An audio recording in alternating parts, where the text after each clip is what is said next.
ఏసే పరిష్కారము అనుదిన Bible study కార్యక్రమం ప్రేక్షకులందరికీ మన ప్రభువును ప్రియరక్షకుడు అయిన యేసుక్రీస్తు వారి అత్యున్నతమైన నామమున వందనాలు. ప్రభువునందు ప్రియ దేవుని బిడ్డలారా, నేటి దినము దైవజనులు కారుపాటి శ్యాన్సాగర్ గారి ద్వారా బైబిల్ స్టడీలోని వాక్య ధ్యానమును మార్కు సువార్త నుండి ధ్యానం చేసుకుందాము. మీరందరూ బైబిల్తోనూ నోట్బుక్తోనూ సిద్ధపడి ఉంటే దైవజనులు కారుపాటి శ్యాన్సాగర్ గారు ప్రార్థన చేసి ఈ దినపు వాక్య పరిచర్య చేస్తారు. ప్రభువునందు ప్రియ దేవుని బిడ్డలారా, నేటి వాక్య ధ్యానం కొరకు ప్రార్థిద్దాం. తలలు వంచండి, ప్రార్థనలో ఏకీభవించండి. మమ్మలను మికిలిగా ప్రేమిస్తున్న మా ప్రియ తండ్రి, మీకు వందనాలు, స్తోత్రాలు. నేటి వాక్య ధ్యానం ద్వారా మాతో మాట్లాడండి. మా రక్షకుడైన యేసు నామమున ప్రార్థిస్తున్నాము తండ్రి, ఆమేన్. ప్రభువునందు ప్రియ దేవుని బిడ్డలారా, మార్కు సువార్త 14వ అధ్యాయం 16 రోజులు ధ్యానించాము. మత్తయి మరియు మార్కు సువార్తలు 11 మాసములు, 1 నెల తక్కువ, 1 సంవత్సరం పాటు ధ్యానించాము. ఇది దేవుని మహాకృప. ఈ కార్యక్రమం కొనసాగింపుకు ప్రార్థించండి. మీ పరిశుద్ధ బైబిల్ గ్రంథాన్ని తెరవండి. మార్కు శుభవార్త 15వ అధ్యాయం మీ ఎదుట ఉంచుకోండి. మార్కు 15, 16 చాప్టర్స్లో 2 అధ్యాయాల్లో 47 + 19 66 వర్సెస్ ఉన్నాయి.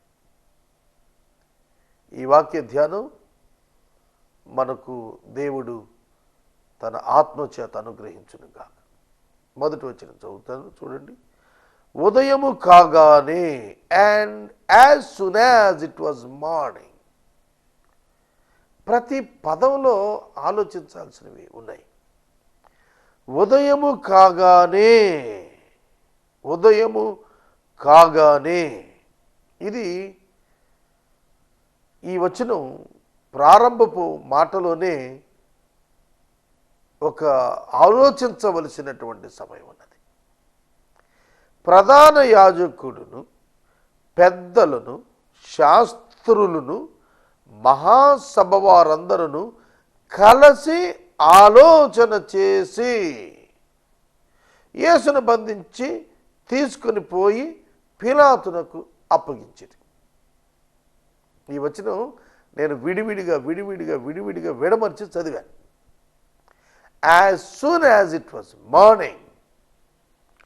ఉదయం కాగానే. ఏమిటి ఉదయం కాగానే? ఎందుకు పర్టికులర్గా పరిశుద్ధాత్మదేవుడు ఆ మాట రాశాడు? ఉదయము కాగానే. ఉదయం కాక మునుపు కూడా కొంత చేశారు వీళ్ళు యేసుకి. అయ్యే 2 తీర్పులు. ఆ 2 తీర్పులు చీకటిలో చేసినవి, చెల్లుబాటులో లేని అన్యాయపు తీర్పులు తీర్చారు. 2 విచారణలలో వారు అభియోగాలు మార్చారు. 2 విచారణలలో ఆయన నిర్దోషి అని తేలింది. ఆయనను విడిచిపెట్టాలి, విడిచిపెట్టలేదు. గత 2 తీర్పులు ఇండ్లలో తీర్చారు. అది చెల్లదు రోమా ప్రభుత్వం యొక్క చట్టములో. ఇంత అన్యాయం వాళ్ళు చేస్తూ నీతిమంతుడైన యేసుక్రీస్తుని పట్టుకొని నువ్వు నేరస్తుడు అని కేకలేస్తున్నారు. అసలు నేరం చేస్తుందే వాళ్ళు. ఉదయము కాగానే, as soon as it was morning. ఉదయము కాగానే వారందరూ కలుసుకున్నారు అన్నారు. మీరు గమనించాలి, ఇక్కడ ఎవరెవరు కలుసుకున్నారు, ఎవరెవరు కలుసుకున్నారు మీరు గమనించినట్లయితే, ప్రధాన యాజకులను, పెద్దలను, శాస్త్రులను, మరియు వీరితో మహాసభ వారందరూ. మహాసభ చూడండి. The chief priests held a consultation with the elders, scribes and the whole council. The whole council. మహాసభ. మహాసభ ఇప్పుడు మనం చట్టసభ అంటే అర్థమవుతుంది, representatives of the assembly. Parliament అంటే మీకు అర్థమవుతుంది. కౌన్సిల్, మున్సిపాలిటీలో కౌన్సిల్ అంటే మీకు అర్థమవుతుంది. కౌన్సిల్ అంటే group of people, corporators, municipal council అంటారు. జడ్పీలో ఒక కౌన్సిల్ ఉంటుంది, జడ్పీటీసీలు ఎంపీటీసీలు అందరూ కూర్చుంటారు.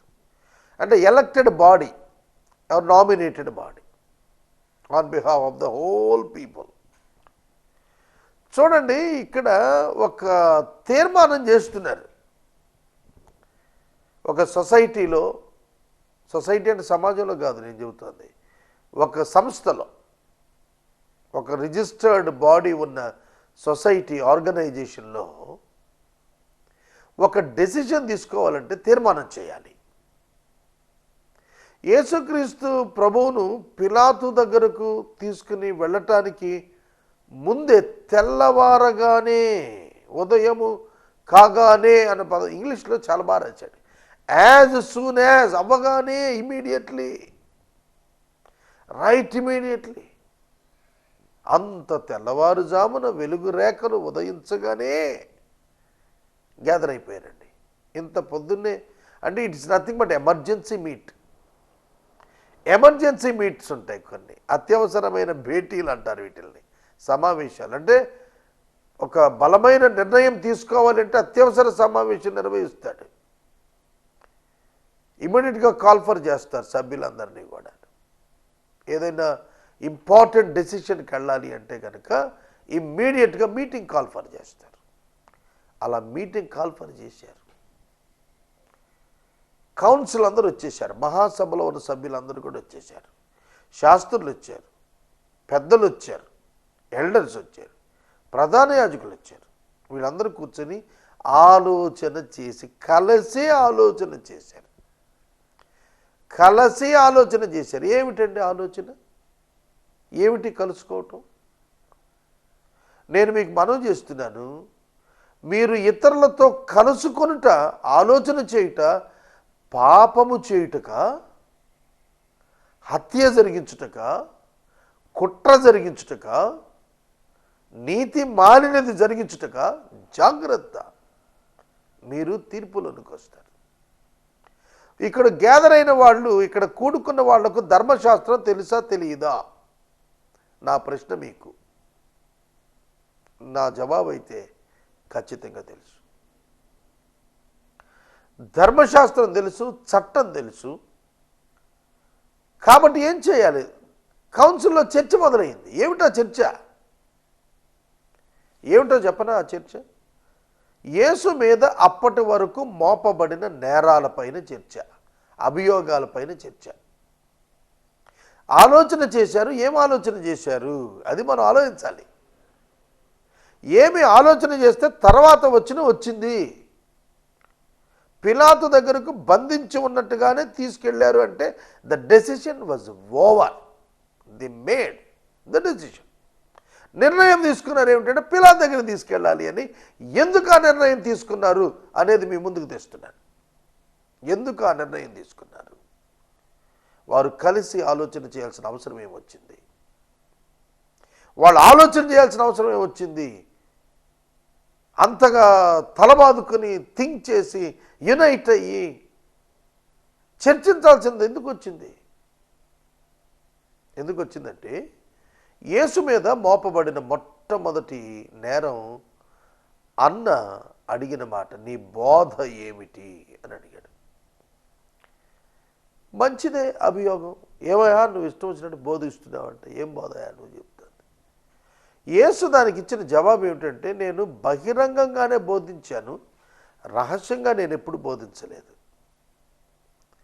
కాబట్టి బహిరంగంగా నేను బోధించిన దానిలో పర్టికులర్గా ఈ మాట నా బోధలో తప్పు ఉంది, ఫ్లా ఉంది, ఇందులో ఒక ఉన్మాదం ఉంది అని మీరెవరని చెప్పగలిగితే యూ కెన్ డిబేట్. నేను పబ్లిక్లోనే మాట్లాడాను అన్నప్పుడు ఇట్స్ నథింగ్ బట్ ఛాలెంజ్ చేసినట్టే వాళ్ళని. ఎవడు మాట్లాడలేకపోయాడు. కాబట్టి బోధ గురించి వాళ్ళు తప్పు పట్టలేకపోయారు. సాక్ష్యాలు లేవు, నిరూపణ చేసుకోలేరు. రెండవది, దేవాలయాన్ని పడగొట్టి తిరిగి లేపుతానన్నాడు. ఆలయాన్ని పడగొట్టి ఆలయాన్ని తిరిగి లేపుతానన్నావంట అనేది వచ్చినప్పుడు ప్రభు చెప్పాడు, ఈ ఆలయాన్ని పడగొట్టండి. ఏ ఆలయాన్ని? ఈ ఆలయాన్ని కాదు, ఈ ఆలయాన్ని. కాబట్టి అక్కడ ఆలయం యేసు దేహం, not the temple of Jerusalem. మీరు ఆలయాన్ని పడగొడితే హస్తకృతము కాని ఆలయం నేను 3వ దినాన్ని లేపుతాన్నాడు. అంటే యేసు భౌతిక ఆలయం గురించి మాట్లాడట్లేదు, హస్తకృతం కాని ఆలయం. అంటే మనుషుల చేత కట్టబడని దైవ ఆలయం శరీరమే. మీరు నన్ను చంపండి, నేను తిరిగి లేస్తాను 3వ రోజున అన్నాడు. కాబట్టి అక్కడ కూడా సాక్ష్యాలు సరిపడలా, అక్కడ నేరం రుజువు కాల. నువ్వు దేవుని కుమారుడువా అని అడిగారు. అవును మీరు అన్నట్టే అని అన్నాడు. నువ్వు దేవుని కుమారుడువా అనే దానికి జవాబు ప్రభు ఇచ్చినప్పుడు ప్రధాన యాజకుడు వస్త్రం చించుకున్నాడు. జాగ్రత్తగా రండి. ప్రధాన యాజకుడు వస్త్రం చించుకున్నాడు. యేసుక్రీస్తు మీద దేవదూషణ నేరం మోపాడు. ఇతడు దేవదూషణ చేస్తున్నాడు. ఇక్కడే ఉంది అసలు కిటుకంతా. దేవదూషణకు శిక్ష రాళ్లతో కొట్టబడి చంపాలి. కానీ ఆయన ఏం చెప్పుకున్నాడు? నేను దేవుని కుమారుని చెప్పుకున్నాడు. ఈయనలో మనం పాపం పట్టుకోలేకపోయాము. కానీ ఇతడు మన యొక్క వృత్తితో సమస్య తెచ్చిపెట్టాడు. మనం ప్రధాన యాజకులు, శాస్త్రులు, పెద్దలు, సభ వాళ్ళం. ఈయన చెప్పింది వింటే అసలు మనం ఉండం, ముఖ చిత్రంలో నుంచి మరుగైపోతాం మనం. ఈయన చెప్పింది వింటూ ప్రజలు ఈయన వెనకాల పడిపోతే ఇంక రేపు నుంచి ఎవరు మన మందిరానికి రారు, మనకు దశంభాగాలు ఇవ్వరు, మనకు వందనాలు చేయరు, మనకు బలులు తీసుకురారు. ప్రజలు కూడా నన్ను విశ్వసించండి అని చెబుతున్నాడు ఆయన. దాన్ని నమ్మి వెళ్ళిపోతే ఇక ధర్మశాస్త్ర ప్రకారమైన తంతు ఎవడు జరిపిస్తాడు? ప్రజల్లో ఎవరు వస్తారు? కాబట్టి ఈయన ఇలా వదిలేస్తే ప్రమాదం ఏంటంటే మన వృత్తి యొక్క ఉనికి మన పొట్టబోతుంది. అంతవరకే ఆలోచించారు తప్ప యేసుక్రీస్తు ప్రభువుని నిత్య జీవంగా దేవుడు పంపాడని వాళ్ళు ఆలోచించలేకపోయారు. బ్యాడ్ కౌన్సిల్, చాలా చెడ్డ మహాసభ అది. తల వంచుకోవలసిన మహాసభ. ఎందుకంటే ఒక అన్యాయపు తీర్మానం చేసుకున్నారు. యేసు నిజంగా దోషం చేసి ఉంటే రాళ్లతో కొట్టి చంపచ్చు కదా, కానీ అలా చంపితే పాపం తమకు అంటుతుందని భావన. తాము ఆల్రెడీ పాపులై ఉండి పాపం అంటుతుందనే భావన. ఇదొక విచిత్రమైన సంఘర్షణ అండి మనుషులకి. మనం ఆల్రెడీ చెడ్డోళ్ళమే, కానీ ఇంకా చెడు అంటారేమో అనే భయం. మన చెడ్డోళ్ళకి ఏమని పిలవాలి? నన్ను చాలామంది తిడుతూ ఉన్నారని, విమర్శిస్తున్నారని చెప్పి కొంతమంది వచ్చి ఫ్రెండ్స్ చెబుతూ ఉంటారు, ఆప్తులు. నేను దానికి అస్సలు కించిత్ విస్మయం కూడా పొందనండి. ఎందుకంటే నన్ను తిట్టకపోతే ఇంకెవరు తిడతారు? I'm eligible for that. నేను దానికి అర్హుడిని. ఎందుకంటే నా ప్రతి పని ఇతరులకు నన్ను తిట్టాలని అనిపిస్తుంది. ఎందుకు ఆమె సిన్నర్, నేను పాపిని కదా, నన్ను తిట్టకే ఎవరు తిడతారు? నాకు అలవాటు అయిపోయింది తిట్లు తిట్టు. అసలు దాన్ని నేను పట్టించుకోను కూడా. సోదరుడా, సోదరి, వాళ్ళు ఆల్రెడీ పాపులై ఉండి ఇంకా పాపులం అవుతామేమో అనే ఆలోచన ఏమిటి అసలు? వాళ్ళు ఆల్రెడీ నరహంతకులు అయిపోయారు. ఎప్పుడైతే ఆయన చంపాలని తీర్మానం చేసుకున్నారు, ఇంకా రక్తాపరాధం అంటుందేమో అని అనుకుంటారేంటి? మనం అలాగే ఆలోచిస్తాం. మనుషులు వికెడ్నెస్లో ఉండి ఇంకా వికెడ్నెస్ వస్తుందేమో అని భయపడుతూ ఉంటాం. గాఢాంధకారానికి ఇంకెంత అంధకారం యాడ్ అయితే ఏం నష్టం? వాళ్ళు అక్కడే పొరపాటు పడ్డారు. వాళ్ళు గ్రహించాల్సింది గ్రహించకుండా గ్రహించకూడని దాన్ని గ్రహించడానికి ప్రయత్నం చేశారు. అందుకే వారు ఫెయిల్యూర్ అయ్యారు. వారు కలిసి ఆలోచన చేశారు. ఏమిటంటే ఆలోచన, ఈ హత్య జరగాలి కానీ మన చేతికి మట్టి అంటుకోకూడదు. కాబట్టి ఏం చేయాలి? ఒక గొర్రె కావాలి. ఆ గొర్రె పిలాతు. కానీ పిలాతు దగ్గర తీసుకుపోయామనుకో, ఇది మన గ్రౌండ్లో నుంచి అవతల గ్రౌండ్కి వెళ్ళిపోతుంది. ముందు మన జ్యూరిస్డిక్షన్, మన యొక్క కౌన్సిల్ డెసిషన్ మీద ఇచ్చే శిక్ష కంటే బయటికి వెళ్తుంది. ఇది గవర్నమెంట్కి పోతుంది. కానీ ప్రభుత్వం శిక్షించుకుందనుకో మనకు ప్రాబ్లం లేదు, మన మతానికి ప్రాబ్లం లేదు, మనల్ని ఎవడు విమర్శించడు.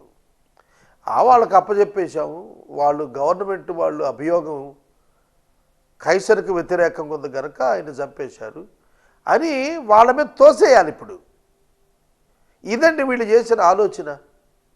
వారు కలిసి చేసిన ఆలోచన ఏమిటంటే తమ మీదకు ఈ హత్య రాకుండా ప్రభుత్వ హత్యగా దీన్ని మార్చేస్తున్నారు. మత హత్యగా కాకుండా ప్రభుత్వ హత్యగా దీన్ని మార్చేస్తే, ఆయన నేరస్తుడిగా ప్రభుత్వంలో రుజువు చేయించేస్తే, అబద్ధ సాక్ష్యాలు పెట్టేసి ఇక మన పని అయిపోతుంది, చక్కగా మన చేతికి మట్టి అట్టకుండా పని అయిపోతుందనే చెడ్డ ఆలోచన చేసి యేసును బంధించి తీసుకుని పోయి పిలాతునకు అప్పగించింది. నేను ఒక మాట అడుగుతాను.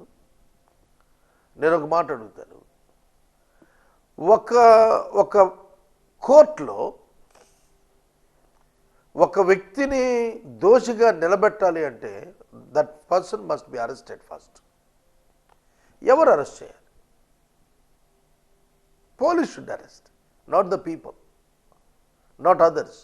ఒక దొంగ దొరికాడు అనుకోండి, మనం ఏం చేయాలి తెలుసా? కోర్టులో అతన్ని ప్రవేశపెట్టడానికి త్రూ పోలీస్ స్టేషన్ వెళ్తాం, పోలీసులకు ఇన్ఫార్మ్ చేస్తాం, లేదా పోలీస్ స్టేషన్ తీసుకెళ్ళి అప్పచెప్తాం. పోలీసు వారు ఎఫ్ఐఆర్ చేస్తారు, దాన్ని 24 అవర్స్లో అతన్ని తీసుకుని వెళ్ళి కోర్టుకి సరెండర్ చేస్తారు. కాబట్టి కోర్టుకి పిలాతు కోర్టు, అక్కడ పిలాతు కోర్టులో అప్పచెప్పాలి అని అంటే then where is the petition? Who are the petitioners? అసలు ఎక్కడ ఆయన మీద ఫిర్యాదు పత్రం ఏది? తీసుకెళ్ళి అప్పగించి ఏమని అప్పగించారు? యేసుని తీసుకెళ్ళి ఆయన మీద అనేకమైన నేరములు మోపగా, నేరాలు చాలా మోపారు. రిలీజియస్ నేరాలు మోపితే మీరే పరిష్కరించుకుని అంటాడు పిలాతు. సింపుల్గా తప్పుకుంటాడు. ఇది మా పరిధిలోకి రాదు, మా చట్టంలోకి రాదు, మీరు చూసుకోండి అని. కనుక మన కాన్స్టిట్యూషన్లో కూడాను కొన్ని particular issues, religious issues, religious కౌన్సిల్స్లో మీట్ అవ్వాల్సినవి ఉన్నాయి. వాటిని వాళ్ళే చేసుకోవాలి. It is their own decision to take any decision. ఏదైనా నిర్ణయం తీసుకోవడం అనేది వాళ్ళ నిర్ణయం. కనుక పిలాతు వాళ్ళను వెనక్కి పంపించేసే ప్రమాదం ఉంది. అది ముందే డిస్కస్ చేశారు, అదే సమాలోచనలో చేసింది వాళ్ళు. పిలాతు ఫిక్స్ చేయాలి అంటే ఒక స్కీమ్ తయారు చేయాలి. ఆ స్కీమ్ తయారు చేశారండి ఆ కౌన్సిల్ మీటింగ్లో. ఆ స్కీమ్ తయారు చేశారు ఆ కౌన్సిల్ మీటింగ్లో.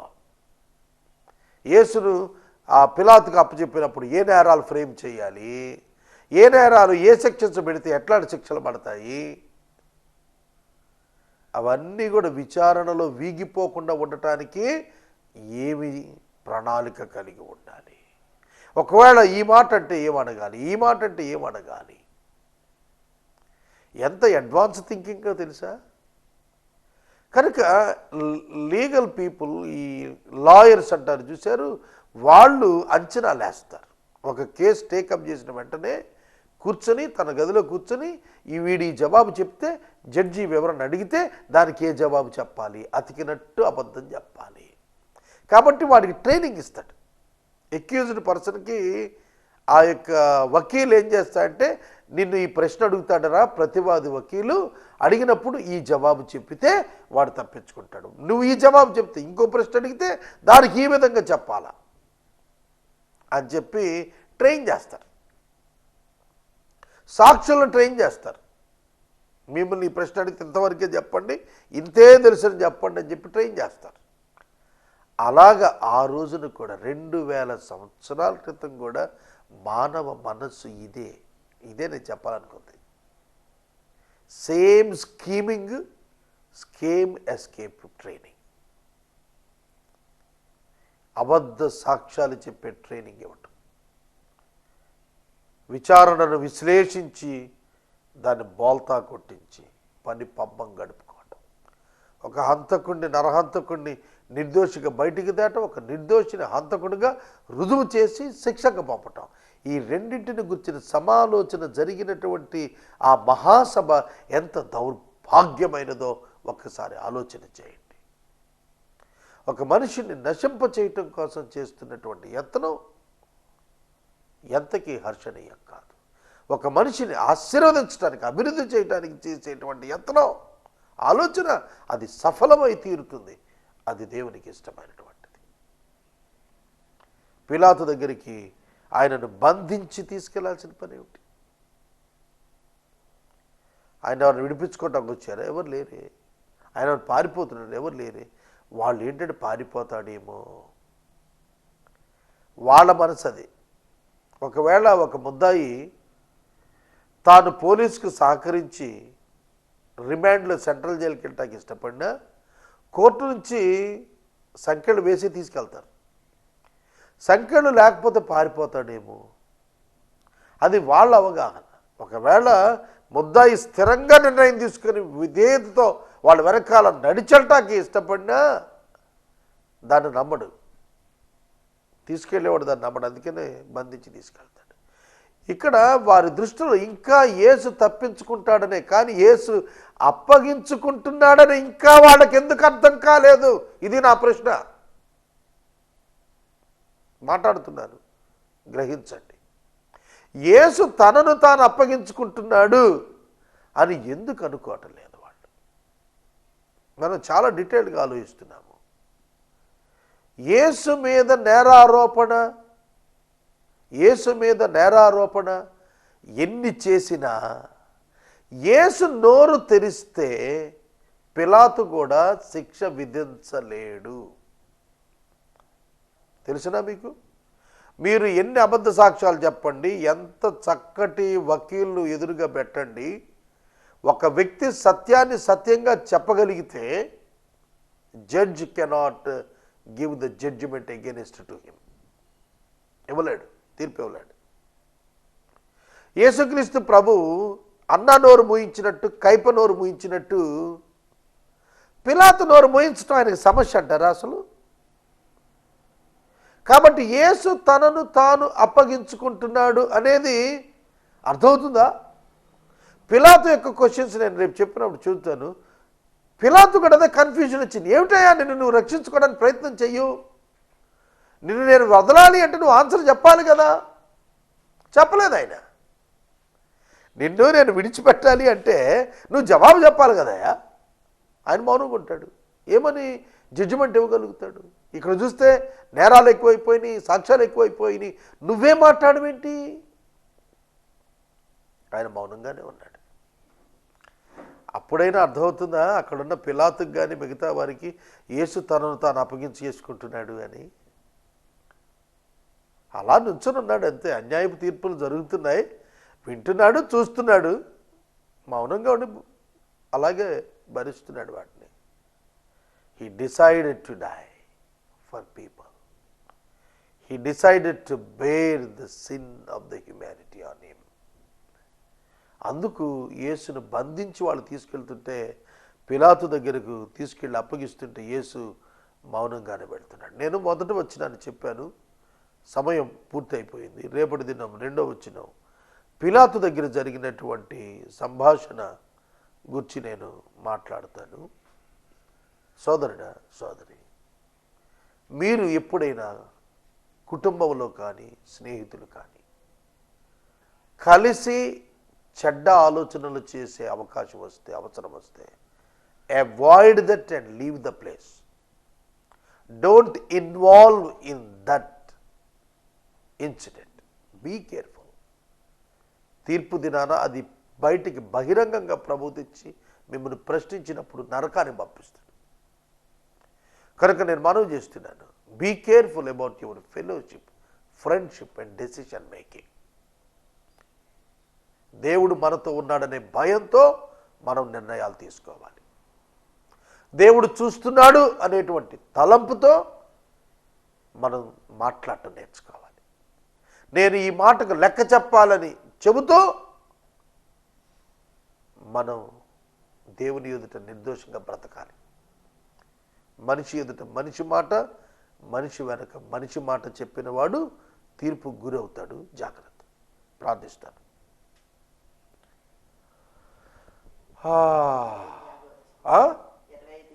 మరి ఆపేసావేరా? ఎరా ప్రార్థిస్తాను తీసి కలుపుతావా? రాసుకో. ప్రార్థిస్తాను తీసి కలుపుకోమని రాసు. పిలాతును అప్పగించిరి, పిలాతునకు అప్పగించిరి, పిలాతునకు అప్పగించిరి. పిలాతు రోమన్ గవర్నర్. అతడు పరిపాలనా సంబంధమైనటువంటి విషయాలు పరీక్షిస్తాడు. మత సంబంధమైనవి పిలాతుకు సంబంధం లేదు. రోమన్ లా ఇంప్లిమెంట్ చేస్తాడు, నాట్ జూయిష్ లా. యూదా ధర్మశాస్త్రాన్ని పిలాతు ఇంప్లిమెంట్ చేయడు. రోమన్ లా, రోమా చట్టాన్ని ఇంప్లిమెంట్ చేస్తాడు. అందుకే అతడు గవర్నర్గా ఉన్నాడు. అక్కడికి తీసుకెళ్ళి అప్పగించారు. అంటే అన్యజనుల తీర్పులకు అప్పగిస్తున్నారు. స్వజనులు అన్యజనుల తీర్పునకు యేసును అప్పగిస్తున్నారు. వారు అన్యాయపు తీర్పులు తీర్చారు. అన్యజనులను అన్యాయపు తీర్పులు తీర్చడానికి ప్రేరేపిస్తున్నారు. ఇక్కడ ఒక మాట గుర్తించండి. తాము ఇతరులను సరిచేయాల్సింది పోయి తాము చెడిపోయి ఇతరులు చెడిపోవటానికి యత్నం చేస్తూ వెళుతున్నారు. ఇదేమి ప్రధాన యాజకత్వం అండి? బోధకుడిగా నేను చెడిపోయి నా బోధ చేత ఇతరులను పాడు చేయటం అదేమి తత్వము? నా బోధ వలన నాకేం ప్రయోజనం కలుగుతుంది చెప్పండి? నా భక్తి వలన నాకేం ముక్తి కలుగుతుంది? నేను పాపం చేస్తూ ఇతరులను పాపంలోకి నడిపిస్తే నేను భక్తుడు ఎట్లవుతానండి? అవునా? అర్థం చేసుకోండి సోదరుడా, సోదరి. దేవుని యొక్క వాక్యం సెలవిస్తుంది. వారు తప్పు చేసి ఇతరులను తప్పులో నడిపిస్తున్నారు. ఇతరులు తప్పు చేస్తే తాము పరిశుద్ధంగా ఉండి వాళ్ళను మంచిలోకి నడిపించాల్సిన బోధకులై ఉన్నటువంటి వీరు తాము పాపం చేసి, తాము స్కీము వేసి, తాము హంతకులై వేరొకడు హంతకుడిగా మారుస్తున్నారండి. ఇదేనా ప్రధాన యాజకుడు చేయాల్సింది? యూదా కౌన్సిల్ చేయాల్సింది ఇదేనా? నేను ముగిస్తున్నాను. వాక్యం వింటున్న మనం జాగ్రత్త పడదాం. Be careful my friends. మీ హృదయం మిమ్మల్ని మోసం చేస్తుంది. నా హృదయం నన్ను అనేకసార్లు మోసం చేసింది. నేను పశ్చాత్తాపడ్డాను ప్రభు దగ్గర. Yes Lord, I am a sinner. శరీరాన్ని అనుసరించి పోయి ఎన్నో పర్యాయాలు పాపం చేశాను. నేను పాపం చేశాను అంటే నరహత్యలు చేశాను, రేపులు చేశాను, మందు కొట్టానని కాదు. ఇక్కడ దేవునికి ఇష్టం లేదు నా హృదయంలో నేను ఆహ్వానించాను. నేను పశ్చాత్తాపడి క్షమాపణ కోరాను ప్రభువుని. మీరు కూడా ప్రభువుని క్షమాపణ కోరండి. మీకే తెలుసు మీ పాపం, ఎవరు చెప్పక్కర్లా. మీ పాపాన్ని గురించి పశ్చాత్తాపడండి. హృదయంలో నెమ్మదిని అనుభవించండి. ప్రార్థిస్తాను. మనము ఇంతవరకు దైవజనులు కారుపాటి శ్యాన్సాగర్ గారి ద్వారా బైబిల్ స్టడీలోని వాక్య ధ్యానమును మార్కు సువార్త నుండి ధ్యానం చేసుకున్నాము. ఈ కార్యక్రమం ద్వారా మీరు పొందుకొనుచున్న ఆత్మీయ మేలులు ఒక ఉత్తరం ద్వారా మాకు తెలియచేయండి. మీ ప్రార్థనా మనవులు మాకు తెలియచేస్తే ఏసే పరిష్కారం కార్యాలయంలో ఏర్పాటు చేసిన ప్రత్యేక ప్రార్థనా శిబిరంలో మీ కొరకు ప్రార్థిస్తాం. మీ కుటుంబ పక్షముగా ఒక ఎపిసోడ్ ప్రసారం చేయాలనుకునేవారు మాకు తెలియచేస్తే మా సిబ్బంది మీ గృహాలను దర్శిస్తారు. ముగింపు ప్రార్థన ఆశీర్వాదాలతో ఈ కార్యక్రమాన్ని ముగించుకుందాం. ప్రార్థన చేసుకుందాం. మమ్మల్ని మిక్కిలిగా ప్రేమిస్తున్న తండ్రి, వాక్యము విన్న బిడ్డలను దీవించము. పశ్చాత్తాపడుటకు మారు మనసునిమ్ము. యేసు నామమున ప్రార్థిస్తున్నాం తండ్రి, ఆమేన్. తండ్రి అయిన దేవుని ప్రేమ, కుమారుని యేసయ్య కృప, పరిశుద్ధాత్మ కన్య సహవాసం సదా మనకు తోడైండును గాక. ఆమేన్.